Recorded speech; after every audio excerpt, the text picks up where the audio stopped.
She then removed Rose's hands from her chest and hugged her. Rose gasped. She slowly felt Scar's cold hands moving to the back, opening the strap of her bra. "No, Scar, please." Rose tried to free herself as she realized what was about to happen, but Scar's hold was very tight. After much difficulty, Scar removed her bra and broke the hug. "Scar, please don't do this," Rose said, shivering. Rose hugged her tightly again, scared. "Leave me," Scar said sternly. "No, please," Rose kept pleading continuously. But Scar forcefully broke the hug again and stood in front of her. Rose tightly closed her eyes, but when she didn't feel Scarlett near her, she opened them, only to see in the darkness that Scar was opening her own shirt. She immediately turned her back toward her. "What are you doing? First my shirt and now yours," Rose said nervously. Without answering her, Scarlett laid her down on the bed in the darkness and covered her with a blanket. Then she also came inside the blanket. As her hands moved to the buttons of Rose's jeans, Rose held her hands. "No, please." Scarlett's point of view. I held the buttons of her jeans to open them, but she held my hands. When I looked into her eyes, the fear in them made my heart sink. Her words, her pleadings always made me feel very, very guilty. But as always, ignoring her, I opened her wet jeans, leaving her only in her lower innerwear in front of me. It was completely dark. I couldn't see anything clearly, but I could still tell her curves were perfect. I have never been this close to anyone like this, except one person. From her words, I could tell she was very scared. She was always scared whenever I was near her. And that always made me feel more and more guilty. She was expecting me to do something wrong to her, like I always do. But instead, I hugged her tightly to provide her with some body heat. John had said the electricity would take 2 more hours to come back, so this was the only way to keep her alive in this cold. You know, warm-blooded animals cannot adjust their body temperature according to their surroundings like we vampires can. After a while, she realized what I was trying to do. I felt her body relax under me, and her constant muttering stopped. She slowly opened her fists, just like she had done on the flight before, and properly hugged me back. I could clearly feel every detail of her body, and it gave me goosebumps. I could feel her breaths on my bare chest, and she was probably able to feel my breaths on her neck. I knew she was much more nervous than I was, because we had never been this intimate before. Whatever had happened between us earlier was only because of Sam. Otherwise, it would have never happened. As I lightly moved my hand on her back, I felt how smooth her skin was. I moved my hand from up to down again, just to check if it was really her skin, and she shivered in response. It was smooth, like gliding over butter. Without realizing it, I started moving my hands over her bare back. From the back of her neck to her waist, her skin was soft and silky. I was so distracted by it that I didn't hear her saying something at first. Then she said it again, louder this time, hiding her face in my chest. "Scar, your hands. They are making me nervous." I immediately removed my hands. What was I doing? I was so lost that I didn't realize I was crossing a line. "Sorry," I said in a low voice. "What is wrong with me?" I have never done this before.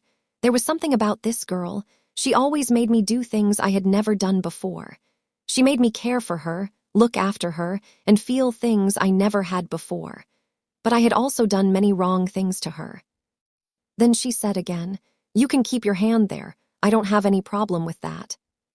Only then did I realize I had removed my hands from her back. "Are you sure?" I asked without thinking. She simply hummed in response, and I held her in my embrace once again. Next morning, Rose woke up to the sound of her phone ringing. "Hello," she said sleepily. "Where are you?" Maria asked from the other side. "In a sack of flour," Rose replied in a sleepy voice. Maria looked at the phone screen strangely. "Where else would I be? On the bed, of course," Rose said sarcastically, still with her eyes closed. "And you crazy girl, did you reach Switzerland safely or not?" Maria shouted. Switzerland? Rose suddenly sat up and realized she wasn't at home. She looked around, but Scar was not in the room. She sat up straight. Meanwhile, outside the room, Scar was talking to Daniel on the phone. Look, I know you never wanted to get married. In fact, after what happened, you didn't want to marry anyone. But listen, what happened wasn't your fault. So stop blaming yourself, Daniel said. Scar replied. And one more thing. I know no one can take your princess's place in your life, but at least give Rose a chance.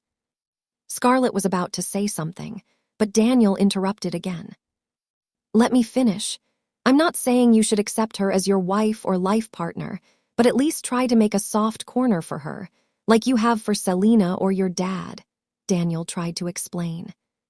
I'll try, and since Sam isn't here, I'll finally understand what kind of relationship we actually have, but nothing more than getting to know her. Even tolerating her is very difficult, Scar said irritably. Daniel chuckled. And yes, it's Mr. Ashford, not Dad, Scarlett said rudely. I don't know what issue you have with him, but he is your father. He gave you life. He adopted you, man, Daniel said. Scarlett interrupted. My mom gave me life and adopted me, not him. Got it. As you say. Okay, bye, Daniel gave up. Bye, Scar said. When Scarlett came back into the room, Rose was still sitting on the bed. Scar immediately turned around because she was still wrapped only in a blanket. Hey, crazy girl, when are you going to wear your clothes? Scarlett said. Rose then noticed her and hurriedly got up. Couldn't you knock before coming in? She said while looking for her clothes. I thought you were asleep, Scarlett replied, still facing the other side.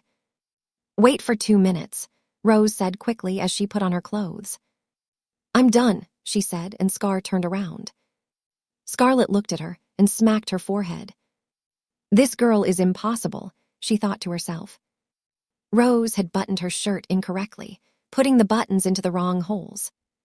Scarlett walked over to her, unbuttoned the shirt, and then fastened the buttons properly. Rose realized her mistake and gave a sheepish smile. Are you a little child or what? Scar said angrily. Yes, Rose replied innocently. Scar shook her head in disbelief. Come on, let's have breakfast, Scarlett said, walking out while Rose silently followed her. Scarlett sat down while Rose admired the beautiful penthouse. It was fully wooden and well-furnished. It had a gym, a swimming pool, and several other rooms. The main hall looked elegant and cozy, with a comfortable sofa set and a dining table. Hey, bald man, Rose said to John with a big smile. Sit quietly, Scar ordered, and Rose sat down silently. It had been 5 days since they were living in the penthouse. Everything felt boring. Rose often got bored wandering around the house and her room, while Scar stayed busy in her own room, rarely coming out during the daytime. Since they were sleeping in different rooms, Rose kind of missed getting scared and falling off the bed every morning because of her monster, and then sleeping on her chest. She also wanted to see the beauty of Switzerland, but she didn't have the courage to tell her monster. One night, there was a knock on Rose's door. She opened it to find her monster standing there. What happened? She asked. That, Scar stammered. What happened? Rose asked again. There's a monster in my room, Scar said, looking frightened. Haha, there's a monster in the monster's room. Good joke, Rose laughed. What did you say? Scar asked. And nothing. What were you saying? A monster? Rose corrected herself. Yes, a very big monster, Scar said fearfully. Let's go see, Rose said. No, I don't want to go, Scar immediately said, looking scared. Come on, Rose said, dragging her along to her room. When they entered, Rose asked where it was and S. Scarlett pointed toward a small cockroach in the corner of the room. Seriously, I mean, who gets scared of a cockroach? You can scare me, but you can't chase away one cockroach, Rose said. Just look how big it is, Scarlett said, hiding behind Rose. Rose first looked at the kid, hiding behind her in fear, then at the so-called monster. Did it say hi to you? Rose asked after staring at it. What? Do cockroaches talk, you crazy girl? Scar said. It said hi to me last time, Rose muttered. What? Nothing, Rose quickly replied. Wait, I'll handle it. As she moved closer, the cockroach suddenly started flying. Aya! Both of them screamed together and began running around the room. Scar ran as fast as she could, Rose following her, and the cockroach chasing them. Aya! Scar shouted again, grabbed a pillow, and started running after the cockroach with Rose behind her. But the cockroach, remembering it was a monster, began flying towards Scar again. Finally, both of them ran into the bathroom and locked the door. Scar leaned against the door, and Rose leaned against Scar's chest.